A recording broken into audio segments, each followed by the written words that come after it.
Hi, everybody. Welcome back to Metaphysical Egypt. I'm Allan Peoples here with Patricia Awyan Lehman. Hi, Patricia. Hey, Allan. Here with episode 40 of our series. So let's get started. And we have talked about the work of Ada Austin before, who, I'm just a huge fan of her work. Based in New Zealand, she works with a crystallization, a freezing process of water, and has a conversation with water. She's just come out with this new book this summer, The Secret Intelligence of Water. And I just want to say, I'll be speaking about her a little bit in this episode, but she says water isn't just a resource, it is source. And this is what we are going to be talking about.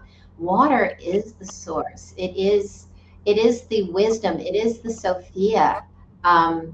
It is the divine feminine, and it's the creative force of nature that exists in everything on earth. And we want to talk about how that actually translates into our lives today and how they understood it back then. And this comes from Wizard with Words. They say water is transparent. It knows no color, creed, or religion. Well, this is from them, and they're speaking about Veda. And she says, water does not judge, nor does it label. It will enter the body of an ant as easily as it will enter the body of a king, or a homeless person, or a tree, or a dragonfly. Water is our constant companion. From the moment we are conceived, it is always with us.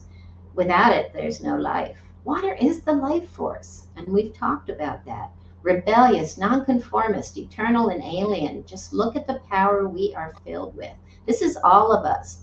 So when we talk about stepping back into your power, this is what she's basically saying. We have the power within us. This is the divine feminine that has been hidden within us since we were born. And we are born into a culture that has programmed us to suppress it. And this is our primordial wisdom. This is our birthright. So let's go ahead and get started. So, we've all heard as above, so below, as within, so without, which is what the ancients of Egypt believed thoroughly. And all life exists as energy in motion, as this watery waveform. So it doesn't matter if we're talking about the cosmos or the heavens, or whether we're talking about structure, or we're talking about the human body itself. It exists in all of these and more. And this is something the ancients knew, and why they patterned their temples after the human body, and aligned them with the stars and the cycles of the heavens. This is something we have lost touch with. And, when we look to, we talk about astrology, and we work with astrologers, and we talk about, even astronomers, when we talk about the cycles, when we talk about, our physical health and our energy grid system, our chakras, this is all patterned on these same cycles, within and without, as above, so below. This is important, hugely important. And so in Egypt, this wonderful, beautiful figure on the far left was known as Waj-wer, and Waj means green. So he was known as the Great. Where is the Great? He was the Great Green. And as you can see, he has breasts, and was known as the pregnant netter. So a kind of androgynous netter, but contains and is not afraid to express his divine feminine. And he represents the fertility of the waters, that emerge from the abyss of primordial consciousness. The great green, it's the waters of earth, is what he really represents. And he contains unlimited potentials of the masculine seed and the spark of life, or life force, within the feminine womb that initiates all our creative potentials. So this is really beautiful. And we also see pictures where they call this Nu. Nu has the same understanding. Nu, the primordial waters of the heaven. And it is these waters as liquid light that surround us and go through us in all forms of currency. And as Hakim would say we are the light. I would say we are the waters and we are the light. The light is this beautiful liquid water from the heavens, liquid light from the heavens. So yeah, primordial water, Nun, new, Nun. New we see here, we see the three new jars, and we see N as water. And these are symbols we've looked at before. And Pet, the heavens, all form the word Nun. And this is sort of, I'm going to be speaking about the language of liquid light, because we've talked about the language of light. I remember reading about it decades ago, but I have a fuller understanding of it now that I've studied in ancient Egypt, because they speak about how our tones, how our letters, how our language was formed from this liquid light falling from the heavens. And Nun represents these waters of the heavens, or the vastness of the abyss of space containing the many waters, as represented by these three pots, new, and specifically the waters of Pet, the heavens. So look at this language. We have Pet and we have Pot, all representing this liquid light from the heavens. This is important. And I'm going to talk about tea in a minute. But this hieroglyphic expression of Nun, we can see the three pots forming this name, and it means primordial waters. And similar, of course, to Pot, we have Pet representing the heaven or sky. This is how words are formed. So Hakim and Stephen Mailer loves to talk about Asgat Nefer. And Asgat Nefer was a term that was used by the Nubians, and it means the harmony of water. Asgat itself represented the origin of all forms of water: rivers, lakes, seas, and oceans, saliva, lava, blood, amniotic fluid, lymph, plasma, light, tears, currency, both subtle and electromagnetic, all forms of currency. And this is all the divine feminine. A new pot was the symbol of the divine feminine womb as the vessel which receives the seed. Nu was the symbol for the celestial waters as the Neter Nu, and his female counterpart, Nut. Asgat was pure primordial energy from the sacred womb of the heavens. And Asgat Nefer represented the innate balance of its ebb and flow as the game board for our existence. Wow, that's a lot to chew on. But this is all things we've been talking about. We've talked about the game board. We've talked about the currency. But to understand it as all primordial energy of consciousness, this is showing us that all currency, all the currency within us, our blood, the water, we're made up of 60 to 70% water. It's all conscious. It's all the divine feminine, and it's all, the Sophia, the wisdom within. We need to open a conversation with the water within. This is where our truth lies. The prevailing scientific theory is that humans originally came from water before evolving into the land-based mammals that we are today. Essentially, we are a product of water. I love this image. It's undefined, but you're looking at Isis and Nebhet here, the two sisters. And it's showing us cycles within cycles of patterned energy and motion. This is currency, and it's creating our cycles. And both of them are standing on these bodies of water. And they represent, again, the ebb and flow of the waves of perception. They're standing on birthing boxes filled with water, representing the fertility of the two waters. And it's Apep or Apophis who's moving in the middle. He's moving in the mystic celestial ocean between these two Neteru. It's really beautiful. And we've seen this image before from the crypt at Dendera, one of the crypts at Dendera, showing, the birth of Waveform as these two dual opposing wave spins. But what's interesting is, it comes from this text from the Ptolemaic period. Like this text explains it. And it says, the great lotus came forth from the great pool. There's your primordial waters again, which inaugurated the light in the first time, Zeptepi. Well, we say the first time all over again. You behold its light, you breathe its perfume, your nostrils are filled with it.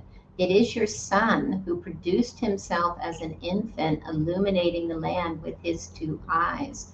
The opening of his two eyes, he illumined the two lands, separating night from day. And so you see the two serpents, and in a way, I put these two eyes underneath because the eyes of Horus represent the sun and the moon. The duality that we're born into from out of the primordial waters. And I also put the image in the upper left-hand corner of Kundalini rising and the two cobras. See them coming together? We're talking about a dynamic that's happening within and without. It's very important. And again, this is just to remember things that we've talked about. Plasma, space dust is conscious. We've been told we have this field of energy that's coming from the center of our galaxy, and it comes every 12,000 years.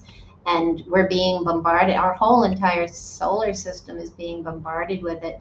And it's full of this consciousness from the heart of our galaxy. Wow. What is this going to spark in our lives? These are all things we've talked about. And of course, the Resonance Science Foundation says these plasma filaments are conscious plasma bodies. It's the bloodstream of our universe that runs through space, connecting all superclusters, forming a giant grid system, just like the neural pathways of our brain. It's a perfect fractal, scale and variant example of the distribution of consciousness among the universe. So when I say, this is within us, this is without us, we are connected to everything that is. So we have the ability, if we step into our power, to communicate with the heart of consciousness. We can. So this conscious space dust, this plasma, is not a different consciousness than we are, correct? It's all one consciousness, and we are 100% with it. The difference is, I think the consciousness in space probably isn't confined to this earth-based three-dimensional reality. In other words, it exists in many different dimensions and is probably aware of it, and I would know for sure. But I envision, in the way it's been told, that, we fall into form in this earth-based perception of reality. And so we fell through the veil, through the magnetic field of the earth, and forgot who we are, that we are multi-dimensional beings. But if we open our senses, like Hakim used to say all the time, we have the ability to connect with all these other dimensions. We have the ability to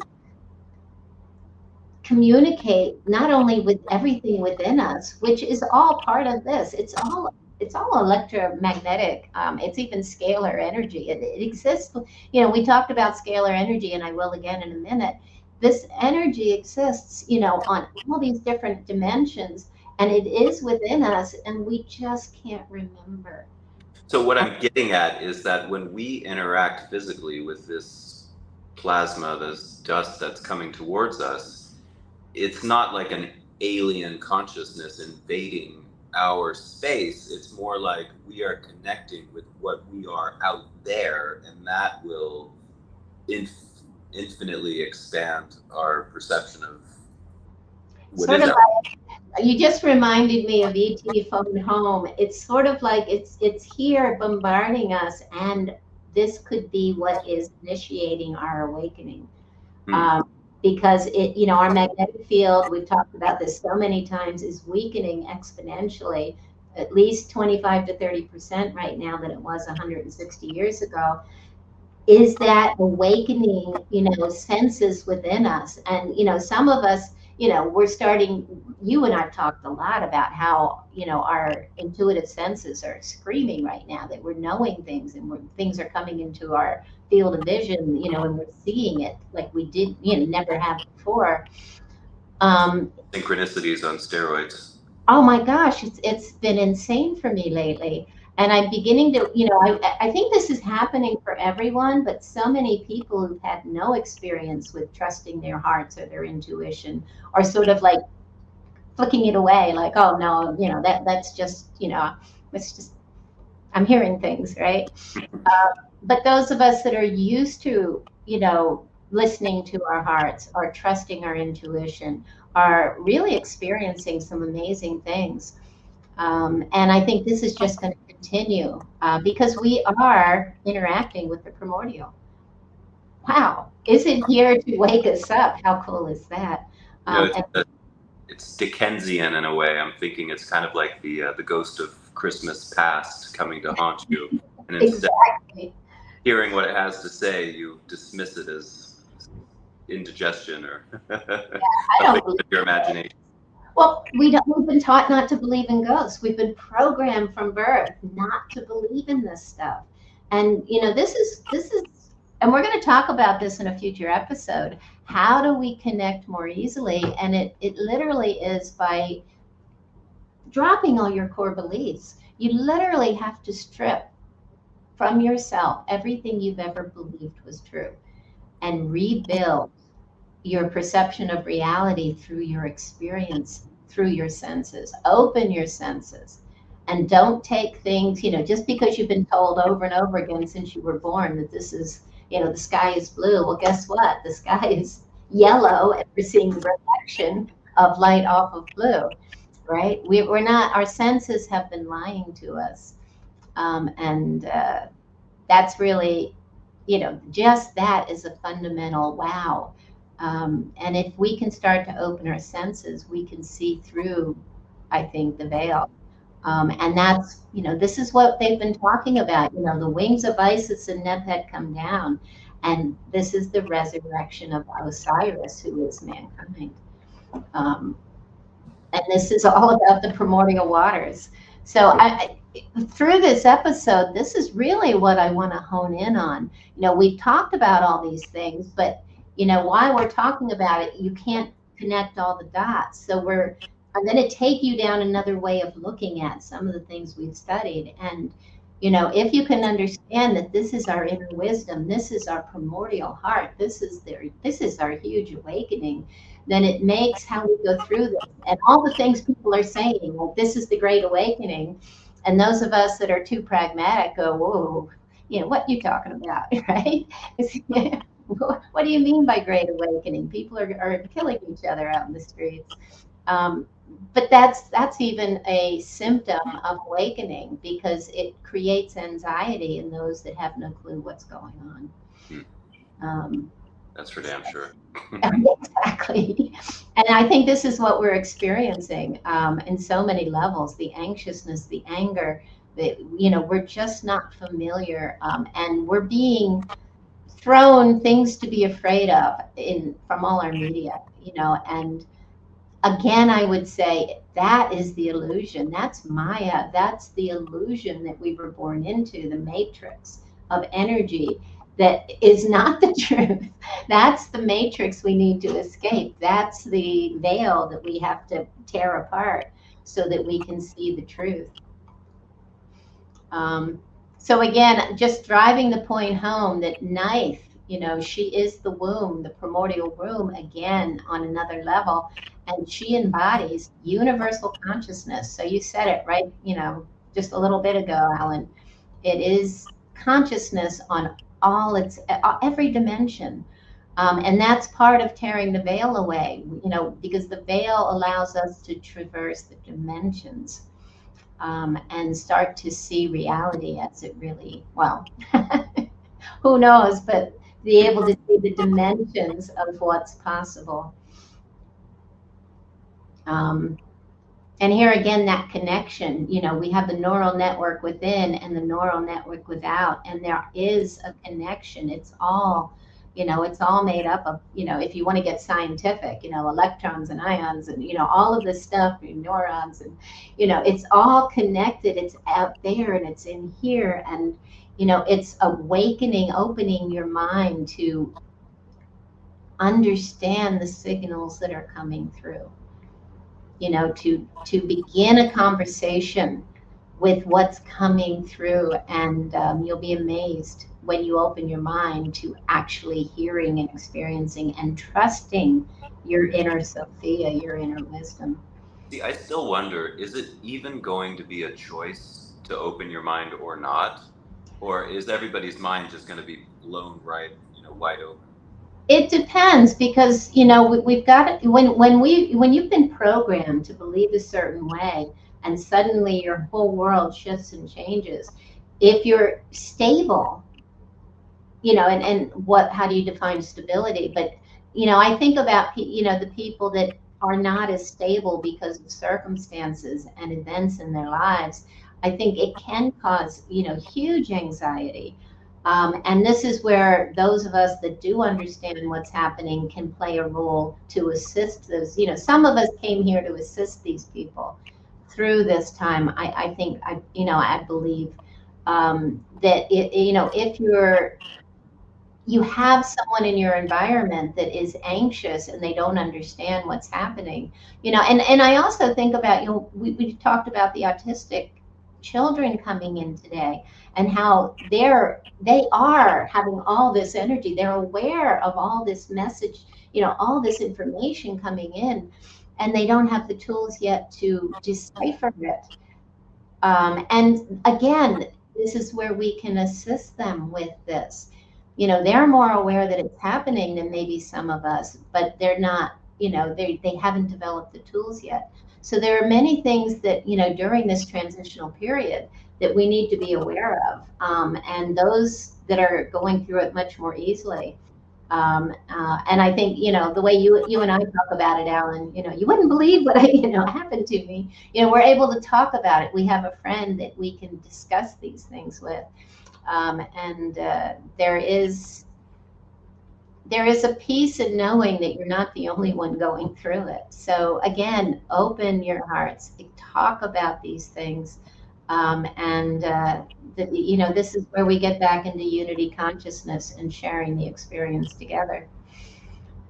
So again, I just want to, I use pictures to drive the point home that we have a grid system on the earth, and we have energy coming in and we have energy going out, and it's all the divine feminine.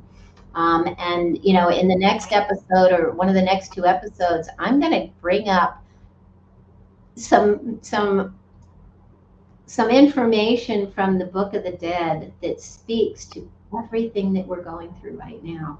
And it's incredible how beautiful it is and how graphic it is, and it's everything we're talking about. It's when the two waters come together that we begin again.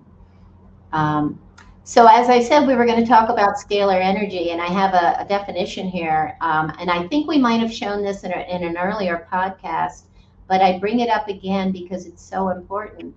Scalar energy, a scalar wave, is a multidimensional spherical standing energy array that radiates out of a static point, right, of sound, light, vibration within the morphogenic field of the greater cosmic unified field of consciousness.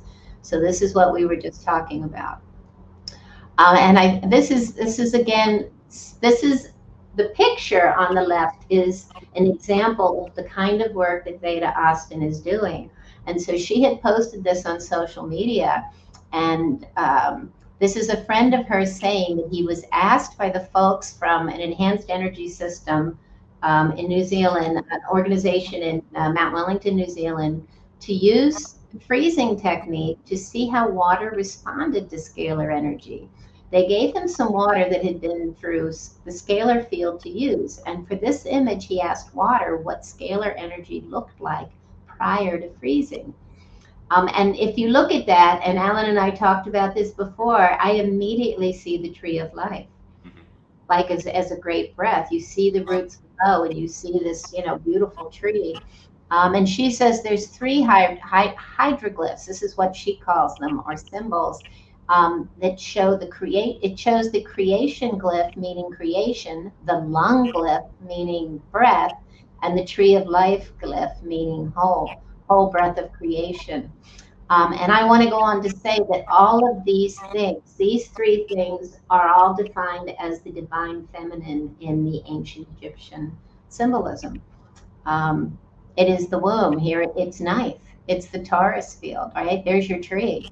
The tree of life was always the divine. Well, sometimes it was Osiris, but the trees were often known to be the divine feminine in Egypt.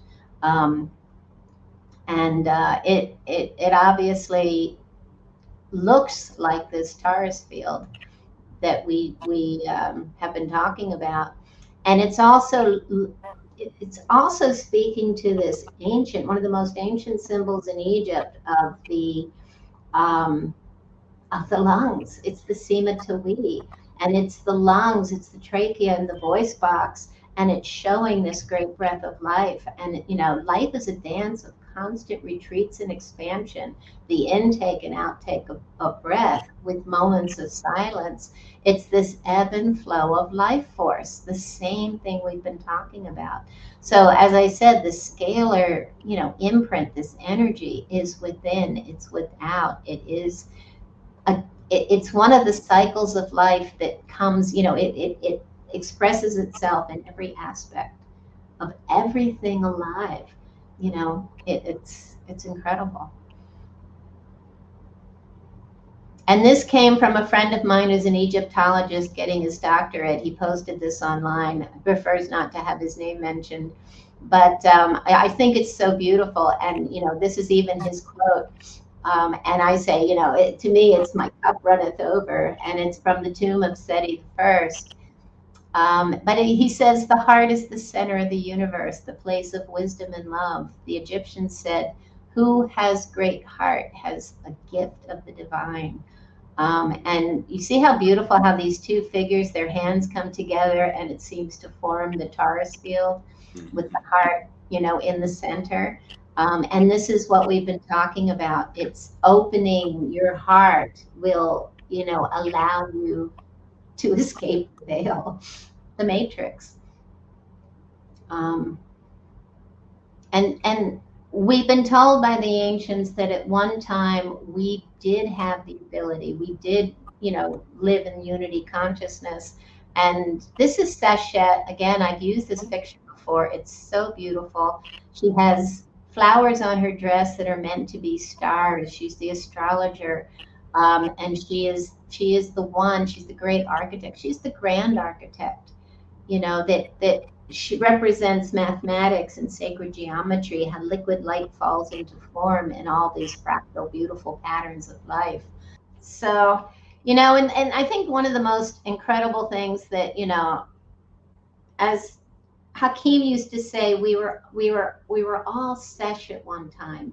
And, what he was saying is we were all seshet. We all lived in peace because we were connected with our hearts. And we were expressing ourselves authentically. I do believe that's the stage of consciousness that we are moving into next. That is consciousness. What's that? The unity consciousness. Well, exactly. And, I call that the Sophia rising. And I think that'll be our next episode. This idea that, suddenly we're going to turn everything around and reverse the process. And this will be the Sophia, the wisdom, the divine feminine rising within us as we open our hearts and allow ourselves to express it.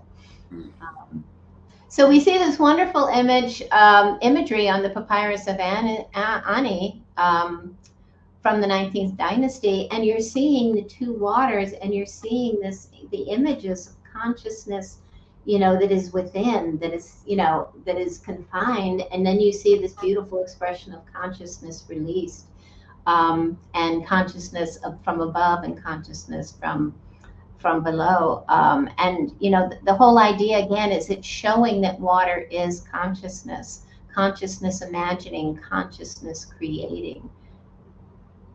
These are the two waters. It's the spiritual center of universal thought as the great central source or cosmic ocean that existed before the manifestation of matter. And that, of course, is the primordial. And then the primordial, begins to imagine creation. And we have the two, the dual forms of consciousness. And the ancients believed that water possessed a mysterious power or potency. And of course, we get that word potency from pot, right? From our new pot that manifested of and by itself in a pattern format that offers conscious awareness of life. Watery waves is the illusion of form, Stella Wilden, this friend of mine who was given the understanding from the knowing and the understanding from the original people of Australia. And she said they used to say, we're all just clever water. And that drives home the point that we're trying to make here. The sacred waters of the earth mirror the eternal waters of the heaven. And we just need to wake up again to our inner truths. We are consciousness expressing as beings of light. And this from Walter Russell, whom I just love. And he says, that which man calls matter or substance has no existence whatsoever. So-called matter is but the waves of motion of light, electrically divided into opposed pairs and then electrically conditioned and patterned into what we call various substances of matter. Briefly put, matter is the motion of light, and the motion is not substance. It only appears to be. Take motion away, and there would not even be the appearance of substance. So when people say, it's not an illusion, I can feel this table, yes, we feel it, we experience it, but we've lost our ability to see through it, if that makes any sense. But let's get back to the new pot, because this is a fascinating symbol. And here we see it on a figure with the name Nut. So this is Nut. And it's the new pot is her crown. And it illustrates an understanding of the sky or heaven as being a container of these cosmic waters in the form of a water pot. And what's interesting is this water pot can be found in symbolism in many different cultures. Fascinating. So PT was also the heavens or sky. So again, we have pot, we have pet. We have pet.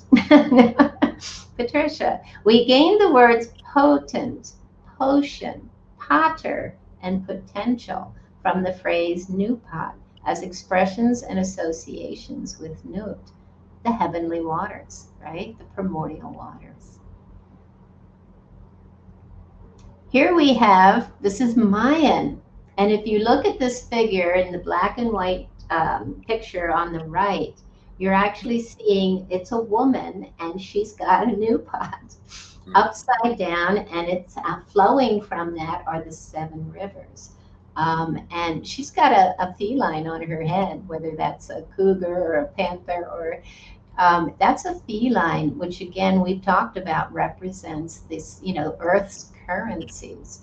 But I'm not going to mention the names. I probably will not say them correctly. But doesn't that look exactly like our interpretation of Aquarius? Yes. But we see this too. We see the feminine figure in India that also dumps the water. And,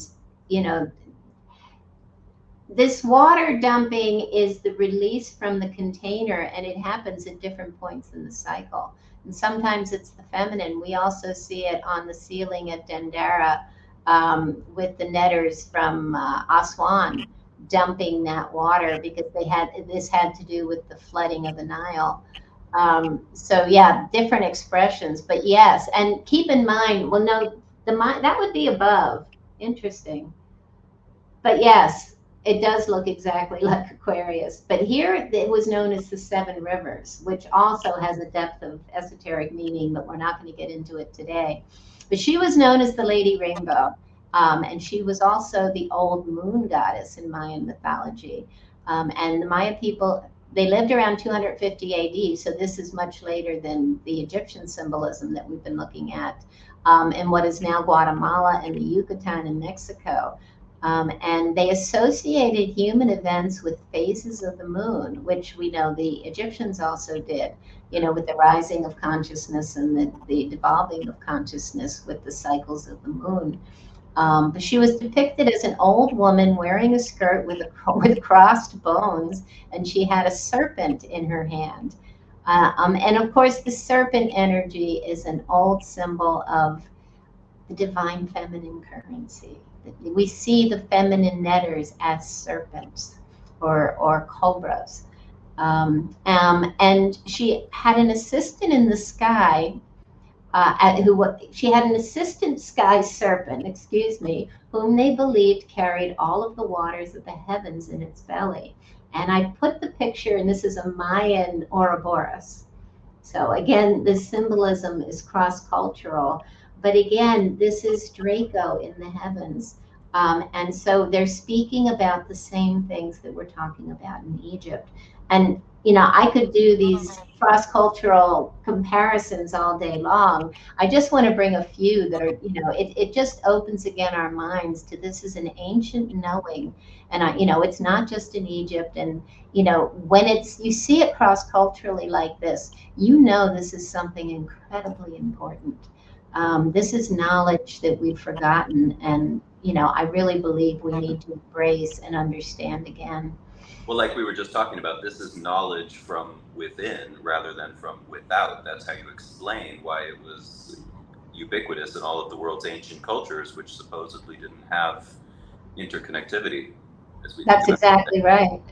The knowledge has always been available to us in the ethers for those that are, you know, willing to do the work to communicate with it, or at the time periods when we had that ability. And yeah, it's age-old knowing, universal knowing. It's cosmic consciousness. It's the primordial knowledge. It's Sophia.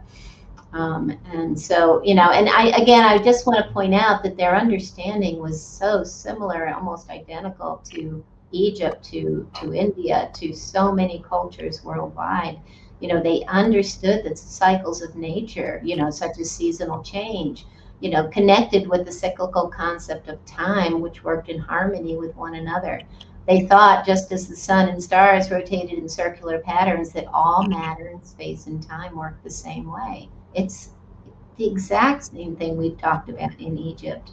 In the Mayan culture, time represents the movement of space. That is, there is a very peculiar space-time conception, as the Hindus had, as the Chinese and other great cultures had, Egypt, which is what determines life. So I think that they strove to know, this is coming from a story by Mark Viales, so she says, I think that they strove to know the rhythm of the stars, particularly the sun, which was fundamental to all temporality for the Maya. However, they strove to know all that by the belief that both natural and human events were repeated, cyclical, happens over and over again. And I found it interesting that they chose the birth of Venus as the beginning of their calendar. And, you know, there is a huge connection with Venus, again, the divine feminine, with marking certain events in time periods that we see throughout esoteric wisdom throughout time. Something I've studied a little bit, but I'm no expert on, and it is truly phenomenal. You know, and we've seen the patterns that, you know, Venus, the cycles of Venus and the Earth create as they revolve around in the heavens. So right, Venus creates a pentagon shape. Exactly. There's so many connections with the Earth and the cycles of Venus. So again, I find that fascinating. Well, also the fact that Venus and Earth are practically the same size. Mm-hmm. Venus is the only female planet, you could say, and it spins in the opposite direction. It's in the opposite direction, which is what Allan and I have been saying. You know, this is on the horizon for us. And you know, we've also entertained the idea that it's possible on a, you know, when we, you know, when we forget that we're physical and confined to this environment, that it's quite possible that we do move, you know, perceptually from the different archetypal energies of each planet. You know, maybe we started at Saturn and moved to Jupiter, and we moved, you know, we were at Mars, and next stop is Venus, you know, as an archetypal perception of reality. Well, what about the legends of Venus being a comet that entered our solar system? If it was like a rogue planet, I mean, it would completely disrupt the natural cycles of all of the other planets going around the sun. It could have basically unzipped the reality that was known, and then everything else would have reorganized itself into the solar system that we know today. Well, it could have, and that's one of the things Velikovsky talks about. I'm not sure I buy that so much as something happens within the cycles we have with Venus. Something happened to shift how things were. But, you know, anything's possible. So, you know, we weren't there, we don't know. But I do like where he's going with that anyway. Something happened. Definitely. So again, I want to talk about, you know, language and, you know, these symbols as being liquid light, and tea. You know, we say Nu is the primordial waters, and then we're looking at Nut and the Nu jars. But the tea is what represents containment in language. It's Ta, it's Ptah. You know, and Ptah, we've already talked about, is light. You know, he's primordial waters falling into form, right? That's containment. And the tea itself represents this. So when we see, you know, when we see the tea in the netters' names, then that's telling us this has that representation. So it helps us to define more what we're talking about, what we're seeing. And N carries and transmits energy, and that's why it represents water. It's why we see it as the beginning of the name Nut and Neith, right? Net carries and transmits energy, and the letters placed next to it define the quality of the energy. For example, Nu is the chaotic and primordial water. Nut, netter of space, is the energy whose waves encompass the earth. Yeah, and I show you this veil because, you know, this image with these two feminine netters that are dumping the veil. And we see the Ogdod within with the symbols of the mare, which are its plows, to, you know, they're digging irrigation ditches for the water, the currency to flow, to create our perception of reality. And the tool that they're using to create that flow, the channel for the flow of water, is literally the symbol that means love. Beautiful. Perfect. MER. That's exactly right. And I am going to show more of that too, because it is so important that a plow becomes the symbol for love. And it's also a symbol, you know, and we still call the Little Dipper the plow, right? Why? It all dates back to ancient Egypt and the mare. Preparing the ground for the seed. Exactly. And that's love seeding creation. We're seeded from love. But I'm going to show that in a second. To me, it's mind-boggling. You know, the concepts that we've been told for years suddenly come to life in the ancient symbolism.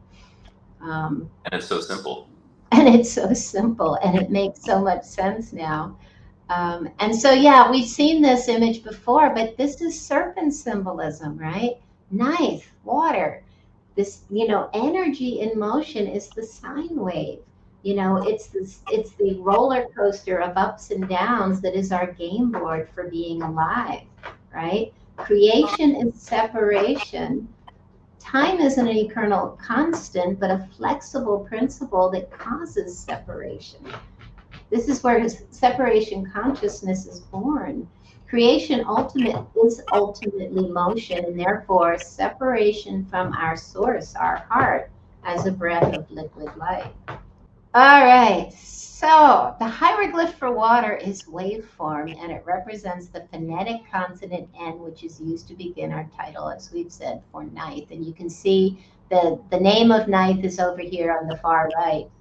And it's all about watery waveform. And even the modern letter N, just look at it. Yeah, up and down, it's waveform. And M, interestingly enough. Also. So again, here we see, the one image on the side with the figure that looks like a baboon with a frog head. And, we're looking at this birth of that liquid light into the container, and the lotus bulb, which is the container, is Nut. It's the body of Nut, right? So it's into the Nut shell. Sorry, I can't help myself. But again, this is an ancient symbolic representation of the first breath of light into form. That's what it represents. We see it on the ceiling up in the first epistyle hall as this lotus upside down, when you see the currency, right? The spirit being released by the lotus into the face of form. And it's just this beautiful thing. And the story is the sun emerged out of a lotus flower that appeared on the surface of Nun, the primordial waters, the sea of two knives. And there's your figure. His name is Upu, and he's holding the two knives. And this is where duality happens, right? So again, night, Nettert, Neith, also spelled Nit, Net, or Neat. She was the net. She's the matrix. She represented the fabric of our reality. And from Plutarch, he said way back when, in 100, between 46 and 120 AD, her name may also be interpreted as meaning water. In time, this meaning led her to be considered as the personification of the primordial waters of creation. She is identified as a great mother goddess in this role as creator, as so many of the feminine netters were. And this is what's so fascinating, because, even though they split out through separation, they all basically represent the same thing: the primordial waters of the heavens and the primordial waters on earth. And she is one that gets to say, I am all that has been, that is, and that will be. No mortal has yet been able to lift the veil that covers me. Not yet, but notice the word mortal. We need to shed our skin like the snake does and open our hearts, and then all bets are off. And that's how we escape the matrix. So again, we want to bring Hathor into this. Hathor, the place of the seed. And her name, if you look below, you look at her hair, it's the Omega symbol. And her face is the seed of form. And here you see the Alpha and Omega. The Alpha is the A, it's the mare, it's the plow, it's that which seeds the earth. And it's Horus. We see her name as the square around the hawk of Horus, and it's basically saying it's the place or womb of the whore or the seed. Again, these become Greek letters, but they have a huge depth of meaning. Above that symbol of the Alpha and Omega, you see the Shen symbol, and you see that the two sides are tied up with rope. So when she gives birth to form, this is what separates and creates the dual opposing waveform that you see in her hair. And her hair is Nut. It's the new jar. See how incredible it is? So here we look at the Milky Way, and it is the hair of Hathor. It's the new jar that gives birth to our perception of reality. And this wonderful quote by Tim Thompson, freedom is the sky, and the soul assumes the shape of that which it contemplates. How much power we have that we forgot we have. We decide, our subconscious decides how we present to the world. We're just watery waveform. Interesting. We should have a conversation with our watery waveform within. So here you see more wonderful images. Well, isn't that what meditation is? What's that? Isn't that just what meditation is? Exactly. Going within, going to your center, the moment of silence. Yeah. And that's the whole idea of, the Sima Tui, we can change our reality in any great yogic breath. And this is what we do with these podcasts, is try and stitch and weave all this information together so you see it as one big whole understanding.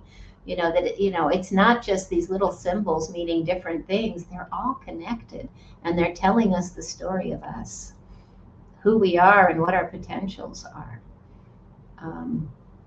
So again, this image I took, I think it's from the exterior of the temple of Dendera, the big one on the left. And you see the body of Nut, and she's over her hand and her feet are touching, not quite touching, a symbol that means lake. And within it, you're actually seeing the two waters coming together, right? The waters of heaven and the waters of earth, as a body of water, primordial water. Wow, and it's the letter H, like we were talking about before, the separation between heaven and earth. Perfect. Isn't this beautiful? And then the little triangle that has the little triangle in it, Hakim told us that was the symbol for seed. It also means mare, which is interesting. But he said, that little triangle it's showing us that this is a symbol for seed again. So the seed within the container. And on the upper right-hand corner, you see this body of Nut as the womb again, with the Horus as the child, and the Aten, the sun, within this primordial body of water that is the womb of Nut, in the moment of silence before she gives birth to Horus. Wow. And we just did had an interview with Susan Moore where we talked about Turkey, and I found this image in the museum, the National Museum in Istanbul, and you can see the new jars, and they have the jars from the heavens and the jars from earth, and it's dumping the two waters. So that's where we see this imagery just continue and migrate into all different cultures. So this dumping of the waters is always referring to the electromagnetic container, the magnetic field that's around everything. And it also speaks to the ebb and flow. When the water's released, that's the life force returning, right? And then when the water recedes, so we go through these receding, and this is an ebb and flow that is experienced everywhere on earth, whether it's the rains bringing the waters, or a river, a flooding river that comes in cycles. We've been in temples. We were at a temple in India together where the water came every 60 years and flooded the temple. And the whole structure was built to take that water and it circulated within that temple.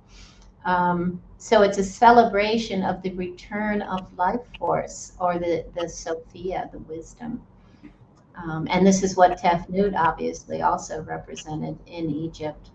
But here I love you have these symbols, and it's really showing us how we're liquid light coming from the heavens. Nur itself means light. In Arabic, I think it still means light, Nur, which is cool. But you see the new jar, and you see the symbol for Aten, which is just beautiful, liquid light from the heavens. And this phrase that says, I am light, or sunshine, which is just beautiful. Things that Hakim used to say and have us say all the time. So in the beginning, there was Nun, none, where our words come from, no thing, nothing. Primordial waters of consciousness, silent, colorless, inert, and inactive. And primordial source of all energy permeates the universe and is responsible for this emergence from matter, as experienced or inspired by its imaginings. We are made in his image, we're told in the Bible. It's from his imaginings. New exhaled into individuated aspects of itself as archetypal forces of nature possessing immortal spirits. We don't die. Through their evolution, they become co-creators of their own holographic universes, which in turn gave birth to fractally vibrating universes of their own, and so on. We're all gods, we're all co-creators.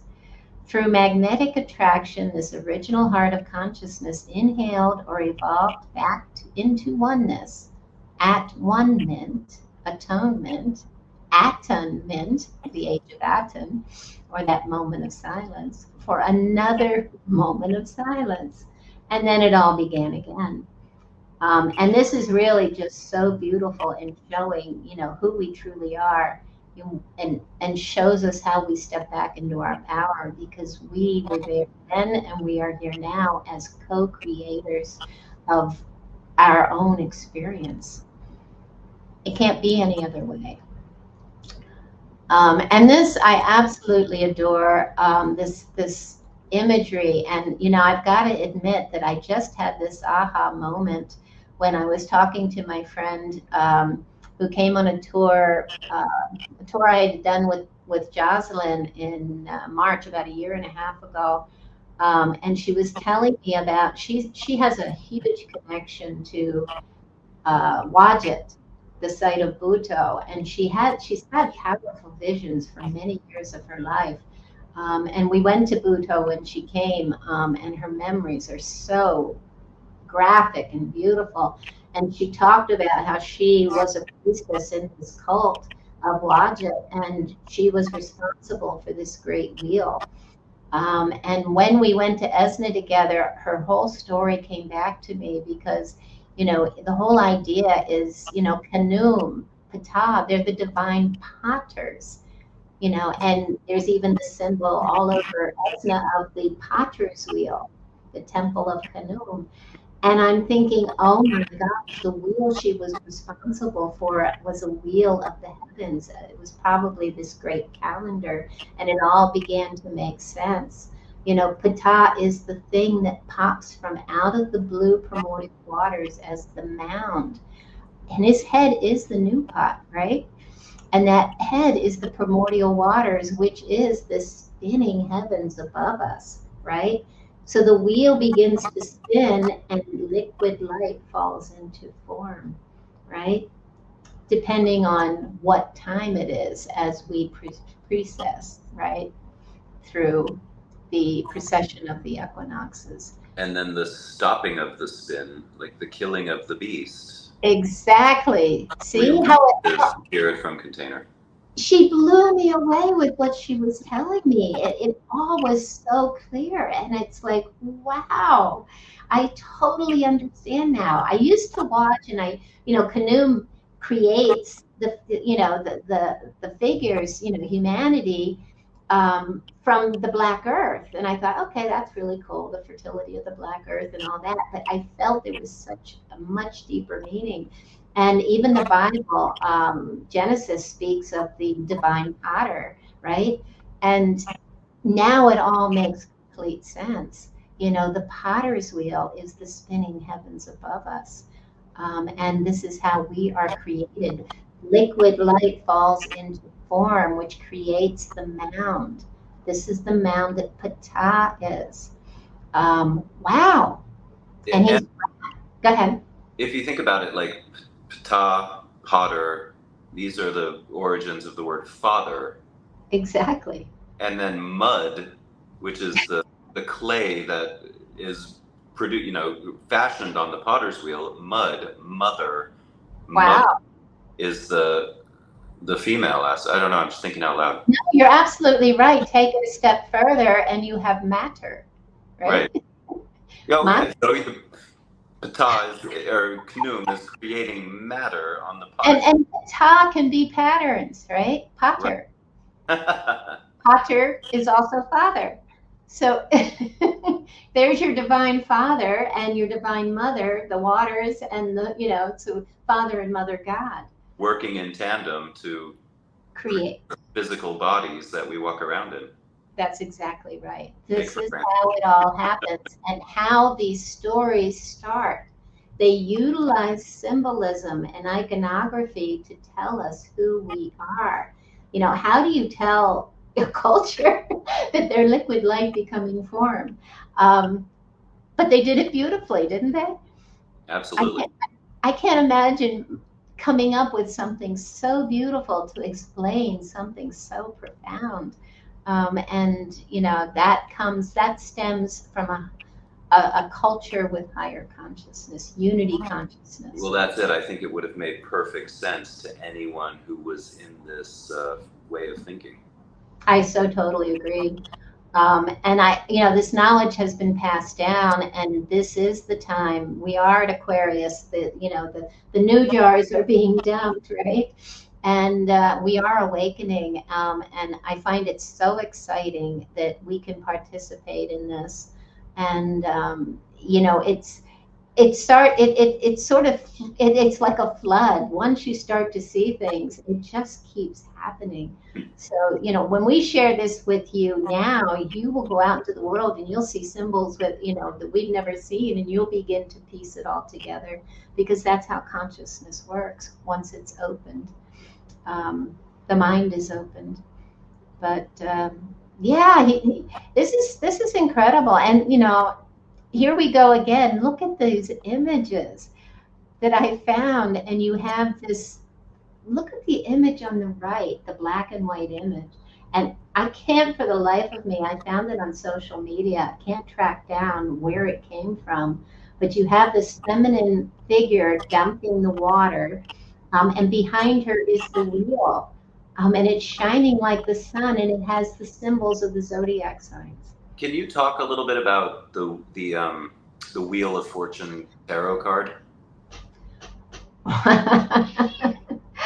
We'll bring it up in the next time, but the Wheel of Fortune card, I can tell you what it means, because it, you know, it can be upside down or right side up, but it's that, you know, the spinning of the wheel determines your fortune. And yeah, we'll bring that up in the next one. Okay, I feel there's a connection there. Card, and we can talk about all the symbolism on the card. But yeah, and then look at this one in the center, and it actually has, you know, this Aquarius is at the top, and the new jar is coming down, and there's water being collected at Leo. So there's a portal that you and I've talked about so many times.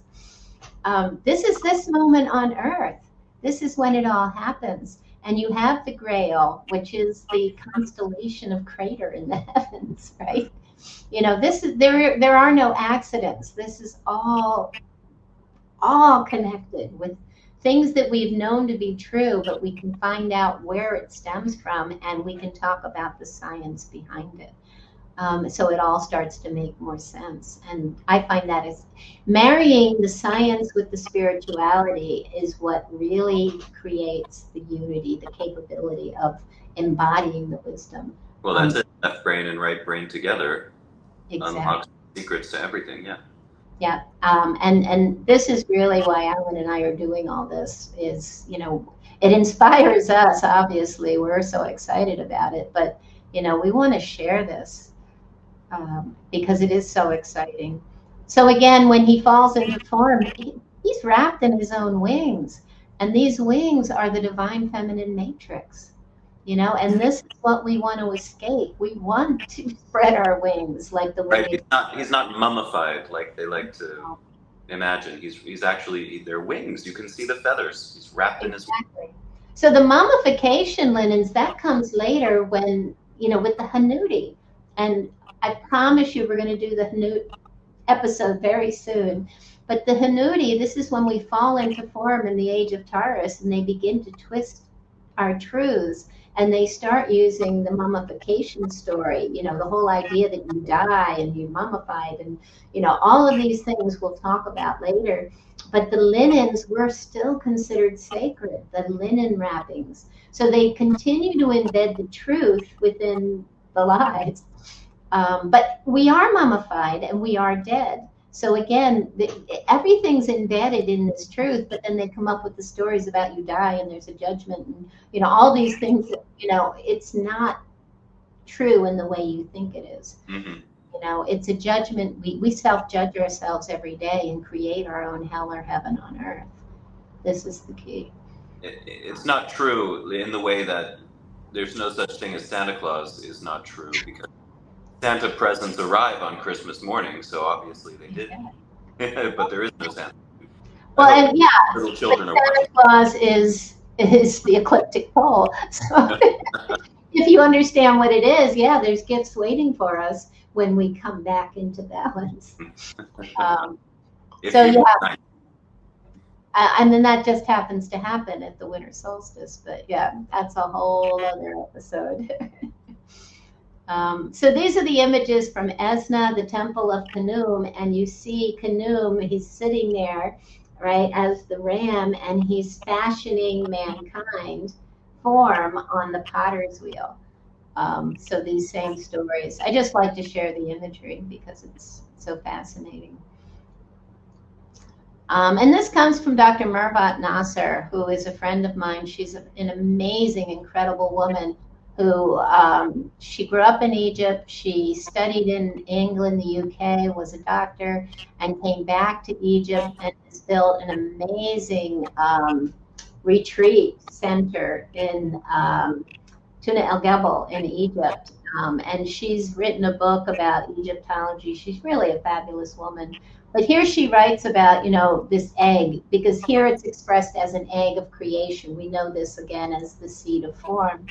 And she says, this is the egg in which we see Khnum in the pottery picture. He forms it with his own hands, and sometimes we find Ptah doing the same work.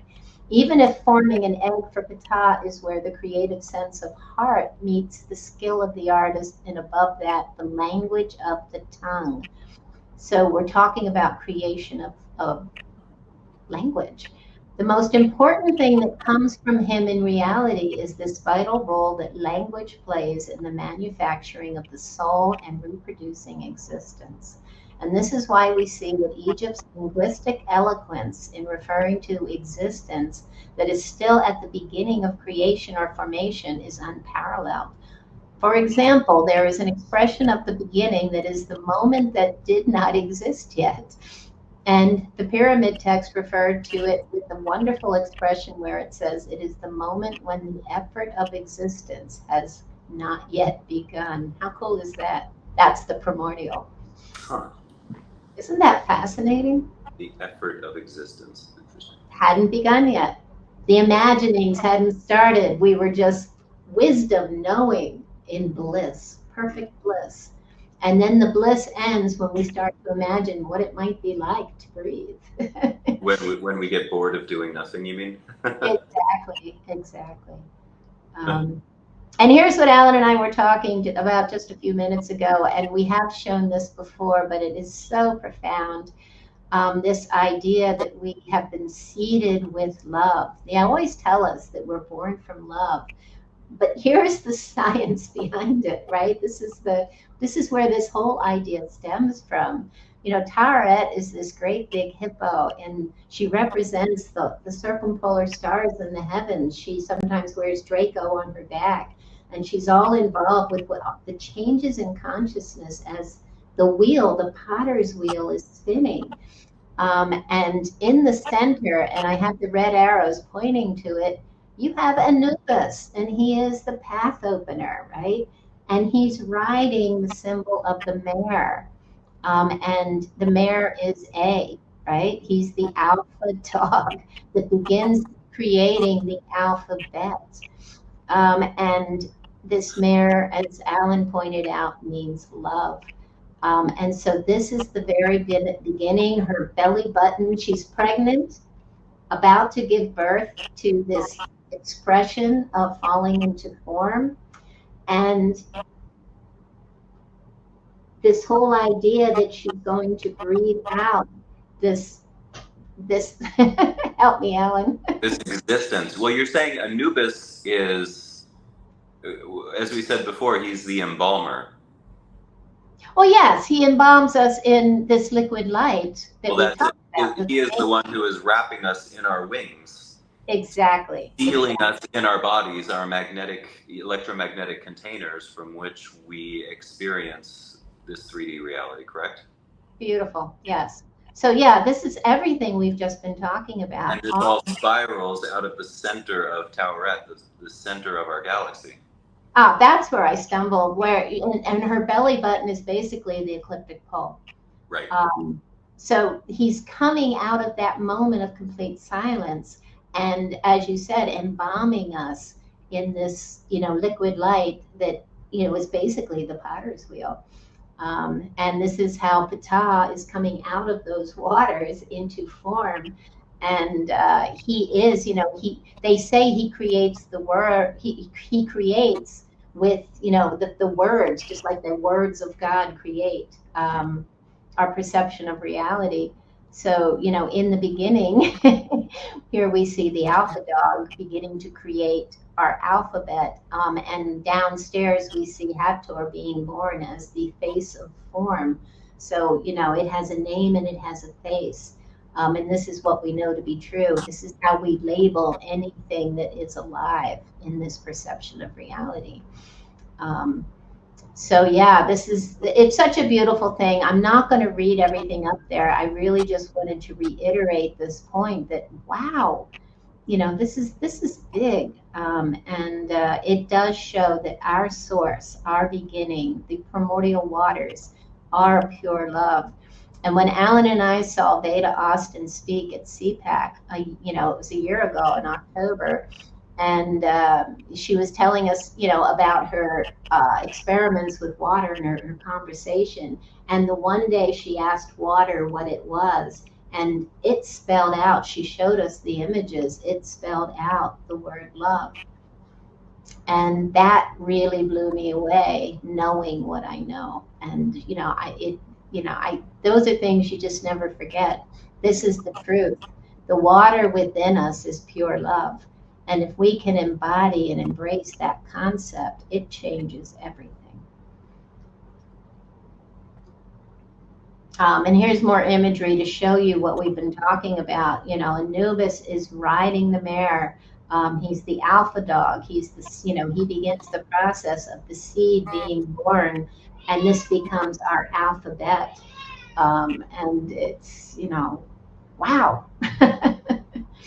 And of course, we've talked about mare being the root word for Mary.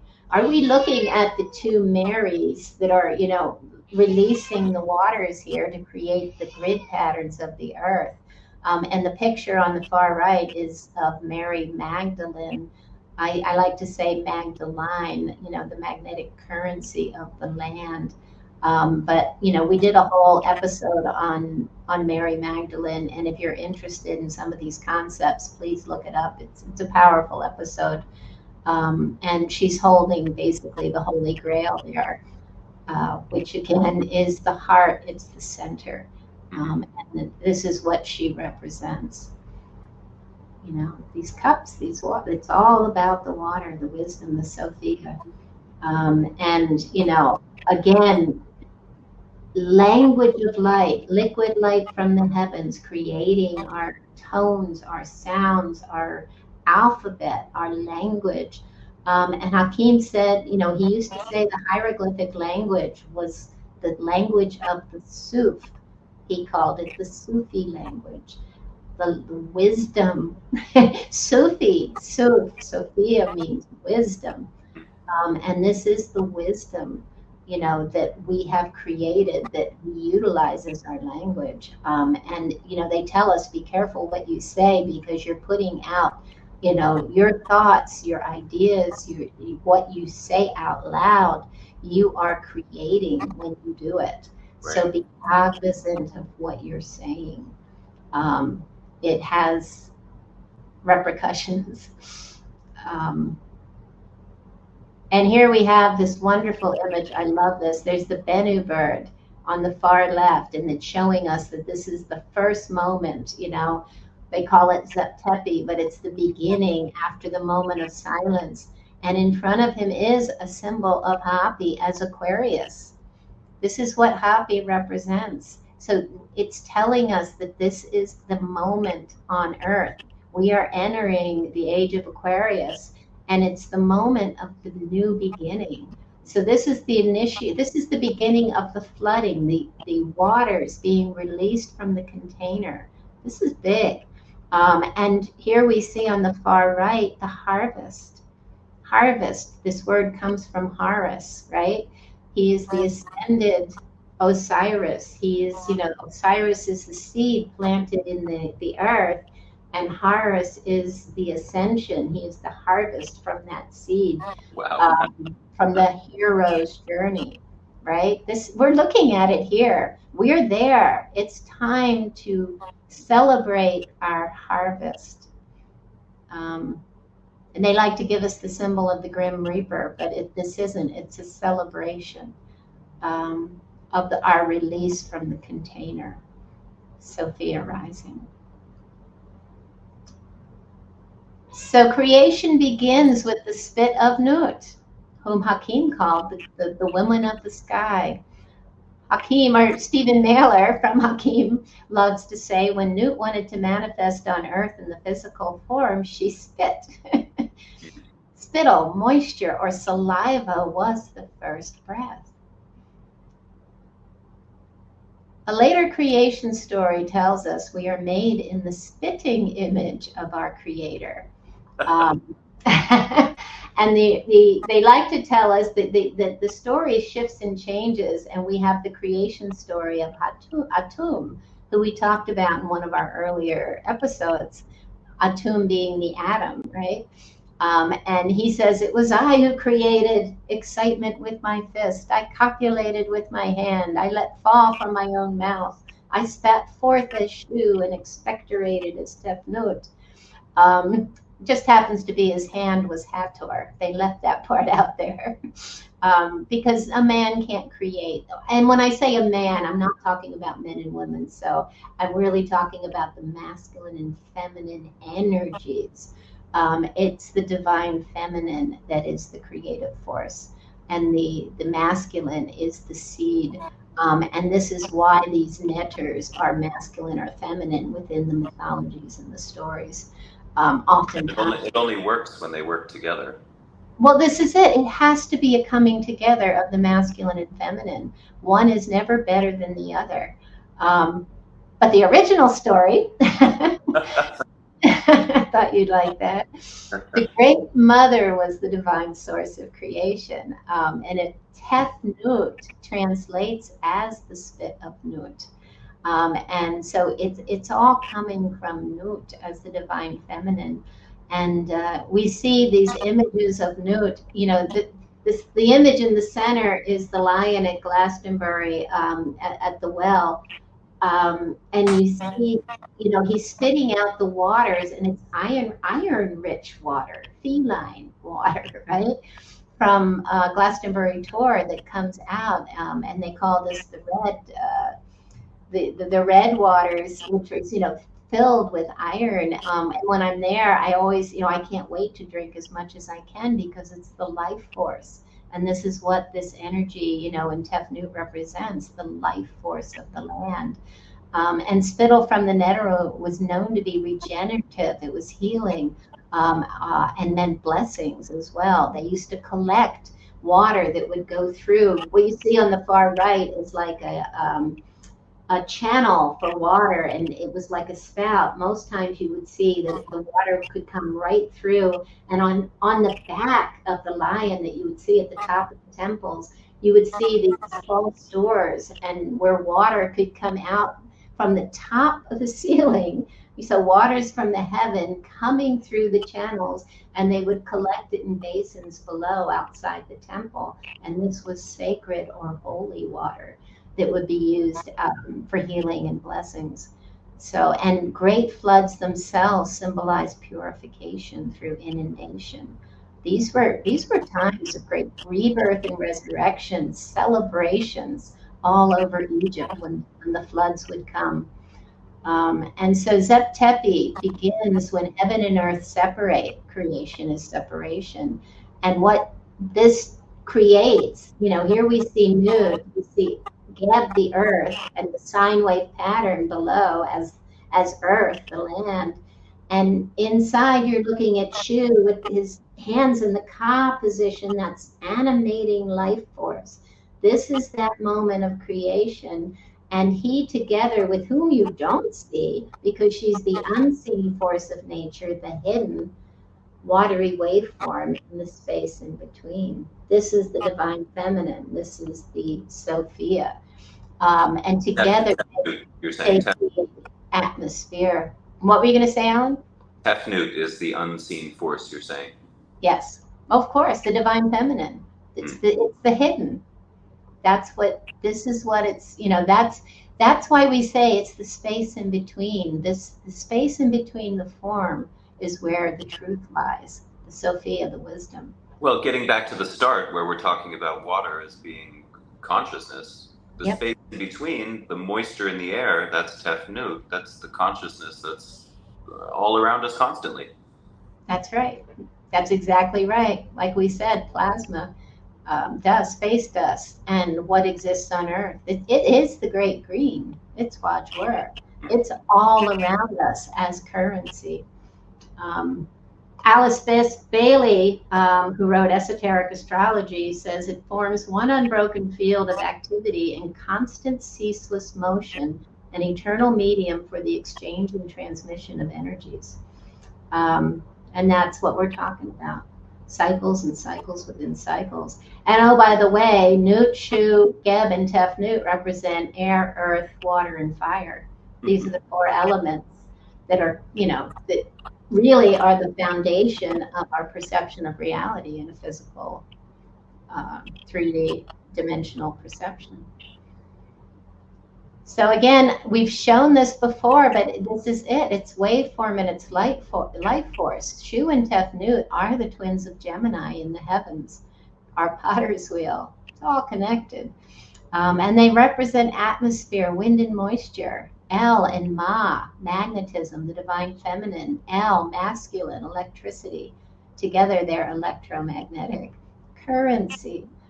And this picture on the right, the black and white, is so amazing because here you see the masculine and feminine figures coming together. You see the dove or eagle coming between them as something from the heavens. But below, the earth currency expressed as the lions, when they come together, the male and the female lion, look what happens. The flood waters return. And I just think that's so beautiful. Yin and yang come together and separate in order to create. So Tefnut was moisture and water. She's the lifeblood of the mother of the earth and of our own body. And she is the Ka of Ra, the life force of the land and its people. And this is going to get more interesting in a moment. But here are some images of Tefnut in spouts again. You can see her at the top of temples. This is at Dendera, but it's at Philae, it's at Hatshepsut's temple. It's temples all over the world, actually.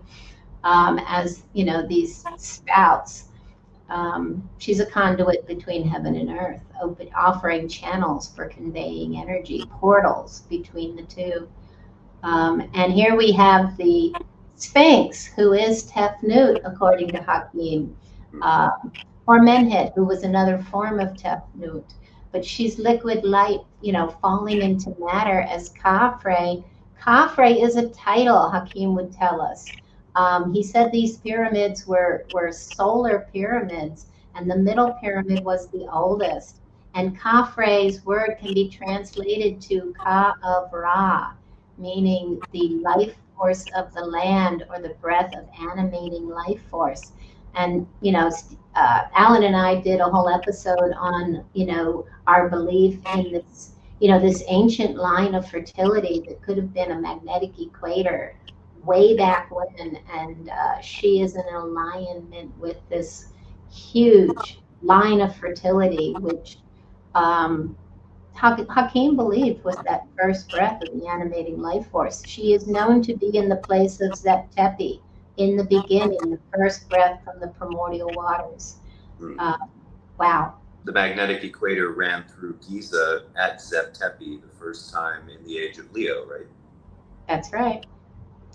That's exactly right. And ran through so many huge, amazing sites all over the world, like Petra, Mohenjo-Daro, Easter Island, Angkor Wat in Cambodia, the Nazca sites and lines in Peru, Sacsayhuaman. I mean, huge, amazing sites harnessing this energy from an ancient, hugely powerful magnetic equator or line of fertility. That really ran through the Fertile Crescent of, where they say the birth of life began. So just really incredible how, again, you can connect all the dots. And, how I like to say how I came to really understand why Hakim said that the Sphinx was Tefnut. It all began when I saw a meme on social media that says, never sleep where cats like to sleep. And it all came together for me. And it was like, wow, cat, why don't, why, I always grew up with cats all over me and they all like to sleep with me at night. I have to sleep like, I couldn't move because there are cats everywhere. So I thought, whoa, what's wrong with that? So I looked it up and found several different medical websites that confirmed this, but they said, that it's because that felines, cats, panthers, lions are attracted to geopathic stress zones where, radiation is emanating from the earth. So, geopathic stress is natural radiation of kinetic energy that rises up through the earth and can cause magnetic anomalies created by, listen to this, subterranean running water, certain mineral concentrations, fault lines, and underground cavities. Well, it dawned on me immediately that they were describing the Giza Plateau. And that's when I started to connect the dots, that of course she was Tefnut. She is a reclining cat. And my feeling was, well, she was aligned with the Pyramidians, but that's when I began to understand that there probably was a horizontal, instead of a vertical, there was a horizontal line of power. And I had the idea to look up magnetic equator. I don't know where that came from the heavens. But I looked it up, and that, we were never taught in school that there was a magnetic equator.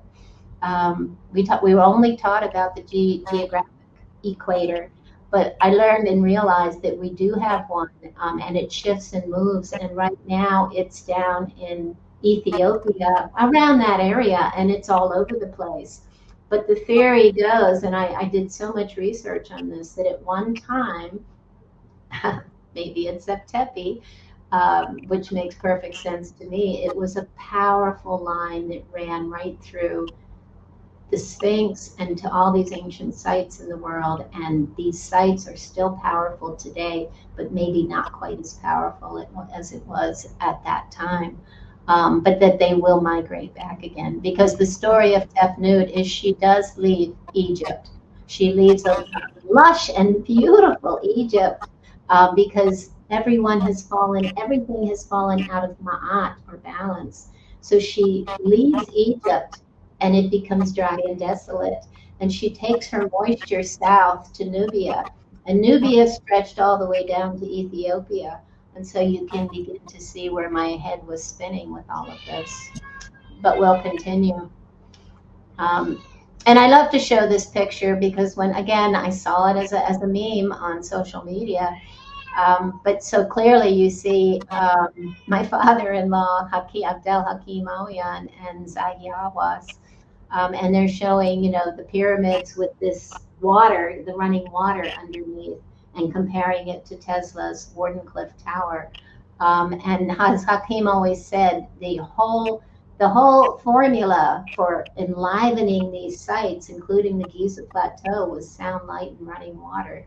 They chose these sites on purpose because they were harnessing the power of the earth currency, the divine feminine life force energy, harnessing it to create wow, so many different things. But what I like to say is, this beneficial atmosphere, which, would allow them to continue to live the way they've become accustomed to living as we began to fall out of Ma'at. Oh, so you're saying it kind of created a like a bubble of consciousness around them that kept them Absolutely, because when as the rest of the world was devolving.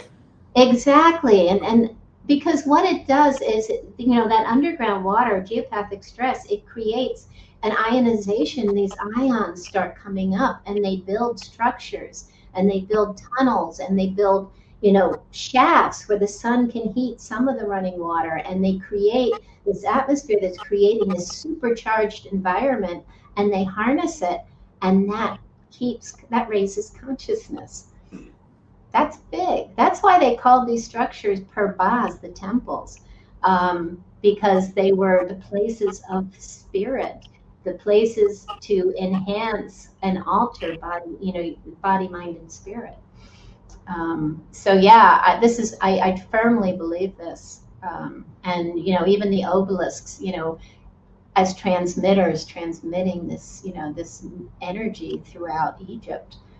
Fortunately, they took most of them out of Egypt, but here we have, we could talk for hours about some of this stuff, but here we have this image from the ceiling at Dendera, and it basically says that this image of a Sphinx sitting on a birthing box with a serpent on its head is the Ka of Ra. And it translates as the shining of Ra as the vital animating life force. It's a Sphinx, right? And of course, this serpent energy represents fertility and is related to Eve, Asherah, Mary, Isis, Hathor, and so many other divine feminine netters or goddesses all over the world. This is the life force of the land, of our perception of reality. And this is what Tefnut, Mehid, if you want to call her Mehid, but this is what she represented on the Giza Plateau, in my opinion. And here are these wonderful images. We see the images of the feminine netters expressed as cobras or serpents all over, on the walls, in the symbolism in these statues. And this particular one on the far left is Merit Singer, and she's known as the one who loves silence, right? The moment of silence. Her name is linked to the natural habitat of the snake and the unchanging silence that surrounds the mountain, which was both her personification and protector. Her epithets include Lady of the West and Lady of the Necropolis, the city of the dead, the city of silence. Serpent energy. Here's Wadjet. Here she embodies the Sophia. She is the cobra that is our Kundalini rising. She says, I am Wadjet, Lady of the Flames. They ascend to me, the few of them. We got to work at it, folks. But isn't that beautiful? In fact, the picture I took on the far right came from a museum with artifacts from Bhutto, the place of Wadjet. Same with the image on the far left. And the cobra in the center is what you would see on the crowns when they were able to, master the two hemispheres of their brain and their Kundalini rose. Another beautiful image, you see the hawk, right? On the lotus or papyrus pillar, the erect pillar, so the moment of silence, and you see again this beautiful image of a divine feminine netter or Wadjet on the birthing box. And this is from Philae, the Temple of Isis, on the ceiling, the top floor. Beautiful imagery there.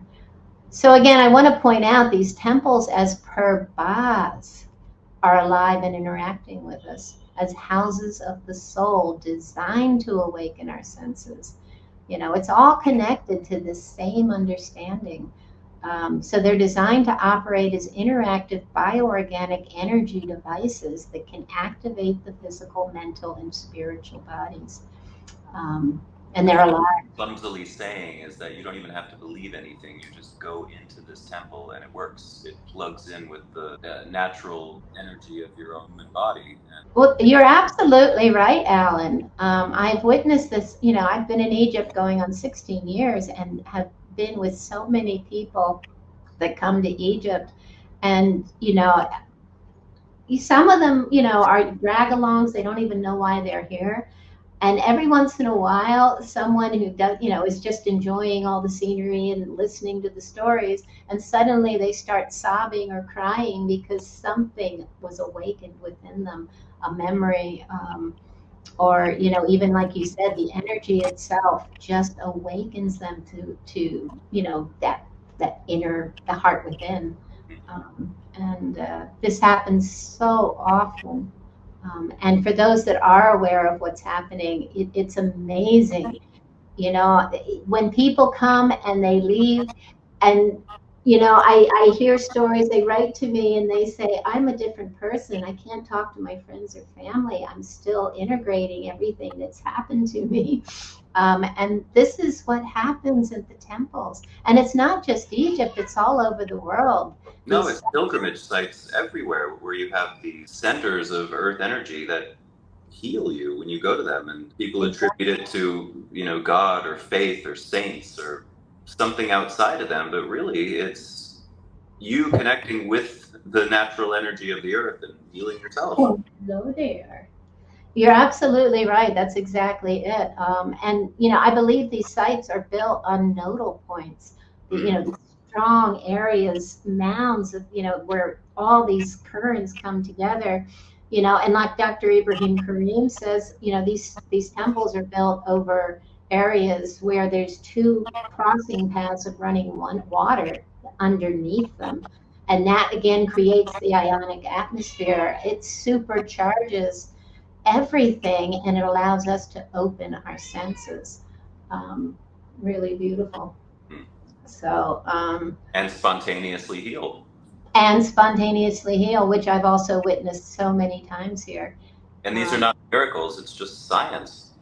Well, it is science. And, like I said, the word supernatural, these things were totally understood in natural. It's a miracle to us. I guess it is a miracle. I take that back, but... Well, it is a miracle to us, certain things I've done, but when you see and begin to realize, like you said, the science part of it, that to me is even more exciting because it's telling us how powerful we really are, and it helps us to really believe what's actually happening. So we don't think, oh, that was just an anomaly or it's all in my head. When we understand the science of it, it really tells us how much power we have within us. We have this ability to heal ourselves and to open our senses and to have a communication with, the waters of the universe. And that's huge. So yeah, doing this work allows you to open up. The more you see this, the more you understand it, the more you embody it. It's like you and I suddenly, we're knowing everything, and so much is happening to us right now. And I think it has to do with us doing this work.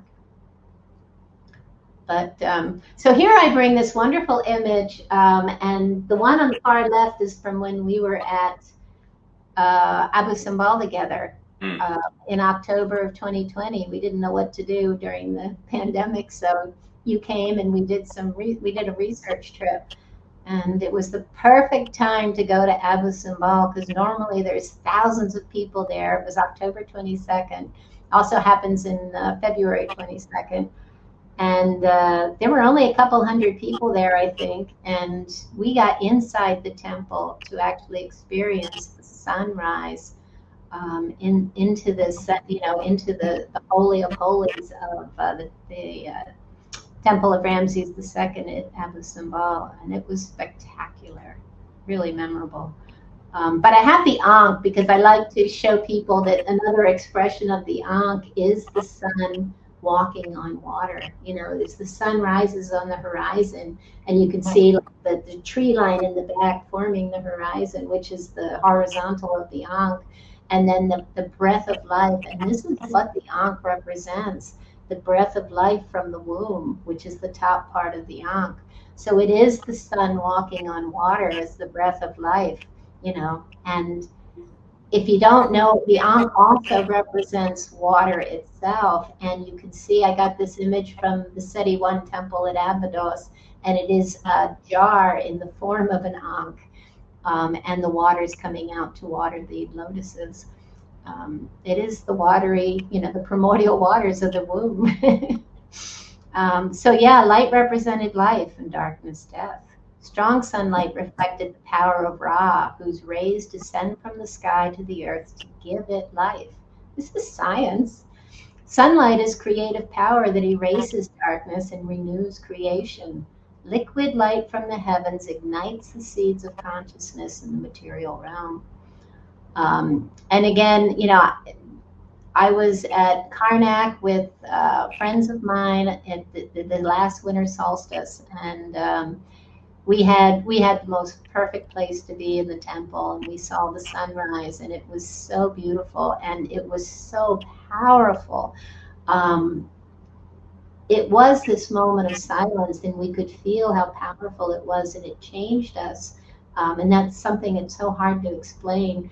And I could imagine how people felt that were there hundreds, thousands of years ago at these sites all over the world, and these structures that are created just to celebrate this moment that is a powerful moment in our year, but I think they're even alluding to a much more powerful moment in our great year. And I believe we're at the winter solstice of our great year, but we'll save that. But it really was liquid light falling into matter. You know, the winter solstice is celebrated as a jubilee of light and rebirth. And it's celebrating the embodiment of the divine spark of life. It's beautiful. Here's our pictures from Abu Simbel, and yeah, it was just amazing. And one of the most important moments for me is, you know, I got that wonderful picture on the bottom right of the four statues that are in that Holy of Holy, the sacred spot. And of course, it sheds light on three of them, which is Ra-Harakti, Ramses II, and Ptah. Not Ptah. The only one it doesn't shine on is Ptah, which is because he is in form. He is, you know, the light doesn't shine on him for this reason. He's encased in form. The others are awakened, apparently. Yeah, it's just beautiful. Sunlight, according to Jerome, sunlight is the lifeblood of nature, and of course it is. It is the life force. You know, we need the sun, as much sun as we can get. Don't believe that you don't need the sun. I'm not going to tell anybody not to use sunscreen, but if you can get don't need seed oils, you don't need sunscreen. Well, this is it. And if you can get up early in the morning, even, you know, if you can get out there before 10 and after 3 or 4, you know, it just gets some sunlight. It's so healing and so important. But yeah, the moment I decided to turn around and face the sun myself, that was so powerful. Instead of looking at the statues, turn around and let the sun hit your face. Was really beautiful. Well, and let the sun into your eyes. Everybody puts sunglasses on, but this is really bad for you. Yeah, no, you're absolutely right. Hakim used to say, you know, one of the daughters said this to me, that he said, open your mouth and let the sun feed your teeth in your mouth, which I found fascinating, but I've been known to do on occasion. But anyway, you know, again, we're back at Karnak, and I show the picture in the center because these are the things, they put these arcs with the netters on top of these, we call them altars, but these so much more powerful. And so on that, you know, in the Holy of Holies, you see that altar, and they put, you know, and altar. It's alternative. It has to do, altar is part of the world of alternative consciousness, right? So you're altering yourself as you're experiencing this. Sorry, excuse me.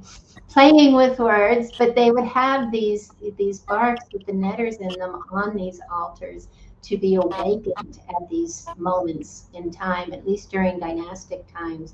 So it was an awakening of the god itself, and this would happen at solstices and the celebration of New Year and the summer solstice. So really important. So I did go in and get a picture of the sunlight hitting the altar on the far left.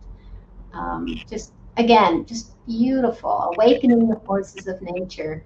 Know our song for Christmas, and again, winter solstice, let heaven and nature sing. It all comes from this ancient understanding.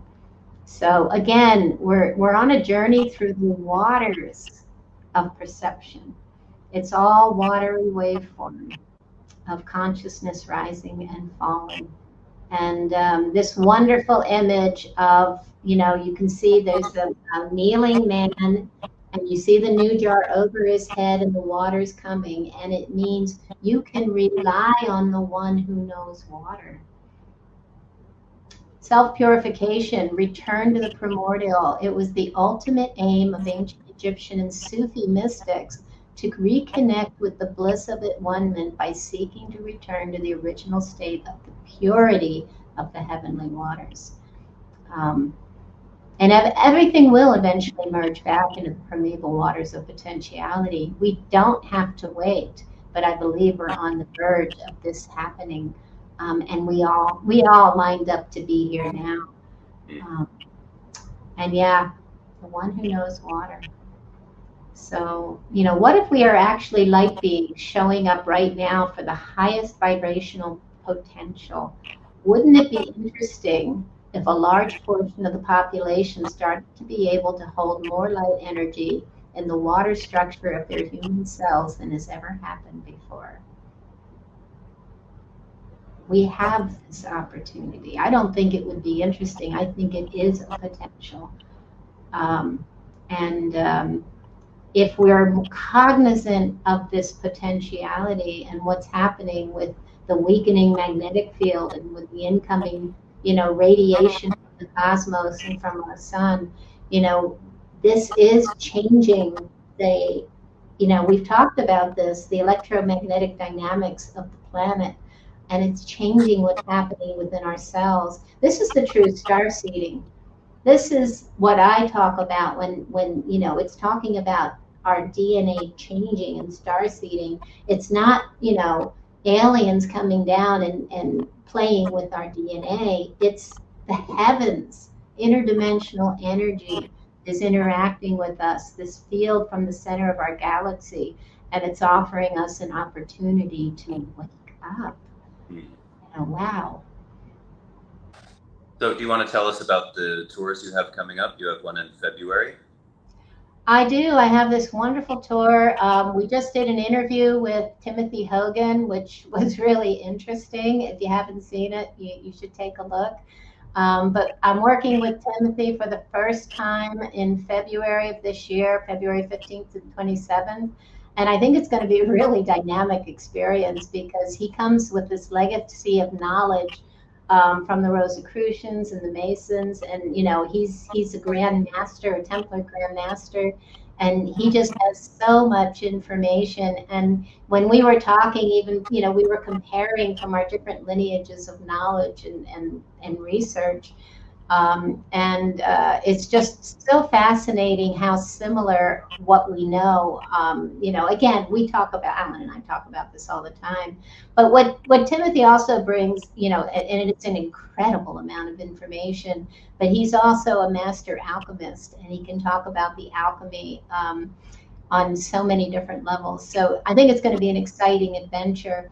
And then after that, in April, Allan and I are both super excited about this. We're going to offer, I've been wanting to do this for years. We're going to have an actual conference located here in Egypt that will include site visits and daily lectures by some of the most amazing people, these wonderful speakers like Dr. Ibrahim Karim and Ben Van Kerwick and Veda Austin, and Brian Forrester, Hugh Newman, Durea and Lila Karim are going to give a workshop on biogeometry. And Yosef Awyan, who grew up at the foot of the pyramids, and his father was Abd'el Hakim Awyan. Jocelyn Starfeather, who I've traveled with several times, and then the Serpent Brothers that travel with Yosef and Ben Van Kerwick, who, their YouTube channels are incredible, and the body of knowledge that they all share is just exceptional. Randall Carlson is going to do a live stream where after he speaks, you'll be able to ask him questions. There'll be a question and answer period. And he's been doing phenomenal things in his research. And then Susan Moore, who I've traveled with for, so many years. She's a world-class Jurassic geologist, and she really has a phenomenal grasp of the knowledge of, not only the rocks and stones and why they're chosen and what, and the properties and what they're used for, but also site dynamics, fault lines and all these different site dynamics that come into play that make these sites more powerful. So all of these people, and of course I'll be speaking, and Hugh Newman, did I mention Hugh Newman?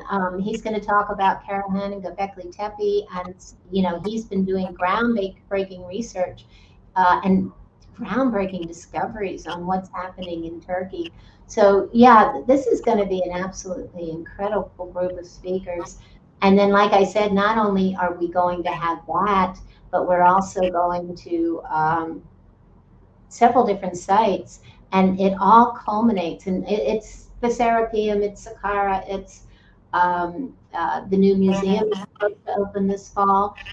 But we're also going to, on our final day, that evening, we're going to have private visits into all 3 keys of pyramids.